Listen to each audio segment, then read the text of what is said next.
Hi friends, welcome to cine family two. బోనాల పండుగ సందర్భంగా స్టార్ మా ఛానల్ వారు ఒక స్పెషల్ ఈవెంట్ని ఏర్పాటు చేశారు.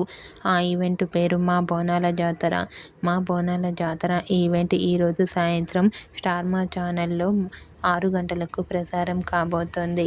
మా బోనాల జాతర ఈవెంట్లో TV serial actor Nikhil participate చేసి తన ఆటపాటలతో, డ్యాన్స్ పర్ఫార్మెన్స్లతో మనందరినీ బాగా అలరించబోతున్నారు. ఈ ఈవెంట్కి సంబంధించిన ఫొటోస్ను నిఖిల్ షేర్ చేశారు. ఆ ఫొటోస్ సోషల్ మీడియాలో బాగా వైరల్ అవుతున్నాయి. ఆ ఫొటోస్లో నిఖిల్ అండ్ శ్రీముఖి ట్రెడిషనల్ లుక్లో చాలా అందంగా, చాలా హ్యాపీగా ఎంజాయ్ చేస్తూ కనిపించారు. ఆ ఫొటోస్ చూసిన వారంతా super and nice pics and eagerly waiting this event అంటూ కామెంట్ చేస్తున్నారు. మీకు కూడా మా బోనాల జాతర ఈవెంట్లో Nikhil and Sreemukhi latest photos మీకు నచ్చినట్లయితే మీ అభిప్రాయాన్ని మీ కామెంట్ రూపంలో తెలియజేస్తూ లైక్ చేయండి, షేర్ చేయండి. మరిన్ని ఇంట్రెస్టింగ్ అండ్ లేటెస్ట్ అప్డేట్స్ కోసం మా సినీ ఫ్యామిలీ 2 ఛానల్ని సబ్స్క్రైబ్ చేసుకోండి.